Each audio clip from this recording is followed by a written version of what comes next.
আসসালামু আলাইকুম রহমতুল্লাহ। কিছুদিন আগে আমরা আমাদের এই বাছুরের একটি ভিডিও আপলোড করি, যেখানে দেখানো হয় আমাদের এই বাছুরটি অ্যালার্জিজনিত সমস্যায় ভুগছিল। আলহামদুলিল্লাহ, মহান আল্লাহ পাকের অশেষ রহমতে আমাদের বাছুরটি এখন সম্পূর্ণ সুস্থ। তো এটাকে যখন ট্রিটমেন্ট প্রদান করি, এমন একটা পরিস্থিতি হয়েছিল যে মনে হচ্ছিল যে পুরো শরীরটা একটা ব্রয়লার মুরগির মতো হয়ে গেছে। প্রয়োজনে আপনারা আগের ভিডিওটি দেখে আসতে পারেন। তো কি এমন ট্রিটমেন্ট বা চিকিৎসা দিলাম যে বাছুরটি এখন এত দ্রুত সুস্থ হলো? প্রথমে বলে নেওয়া ভালো, আমি কোনো ডাক্তার না। আমি মূলত আপনাদের মতো একজন খামারি। আমি আমার গবাদি পশুগুলোকে চিকিৎসা দিয়ে থাকি। তো আমিও বিশেষ প্রয়োজনে ডিবিএম বা ইউএলও স্যারের পরামর্শে চিকিৎসা প্রদান করি। আমার এই বিষয়গুলো ইউটিউবে আপলোড করার উদ্দেশ্য হলো বিভিন্ন রোগ সম্পর্কে ও প্রাথমিক চিকিৎসা সম্পর্কে ধারণা দেওয়া। আমরা যারা প্রান্তিক খামারি আছি, আমাদের গরুর কিছু হলে নিজেরাই শেষ হয়ে যায়।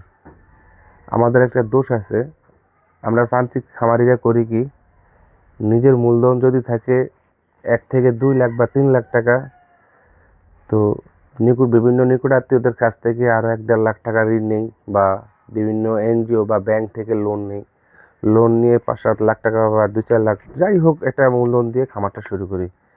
তো এতে করে হয় কি, আমরা অনেকটা দায়ের মধ্যে থাকি।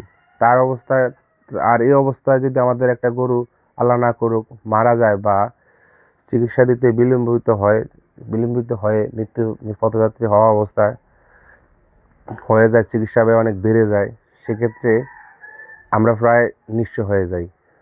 তাই আমি চাইবো অন্তত যদি রোগটা কি বা কোন রোগের লক্ষণ কি, এই জিনিসগুলো হাতে কলমে দেখাতে, এবং আমি যেভাবে চিকিৎসা করি তাও যতটুকু সম্ভব বলবো বা দেখাবো। আমি আমার পশুর ভালো মন্দ দায়িত্ব নিতে পারি, তাই আমার গুলোর চিকিৎসা আমি নিজে করি। আপনি বা আপনারা চাইলে নিজে বা ভালো কোনো দক্ষ একজন ডাক্তার নিয়ে এসে ট্রিটমেন্ট করাবেন।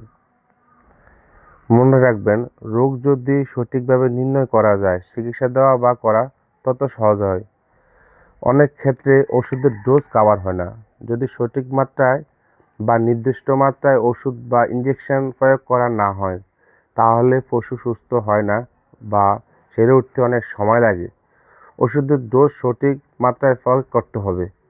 যেমন আমার এই বাছুরটিকে আমি 5 সিসি বার্মিক আইভারমেকটিন গ্রুপের সাথে অ্যালারবেট 4 সিসি দিলাম।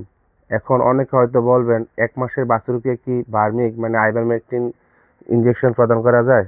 জি ভাইজান, যায়। আমরা অনেকে জানি, আবার অনেকে আমরা জানি না। আপনি চাইলে আমাদের চ্যানেলটি সাবস্ক্রাইব করে রাখতে পারেন।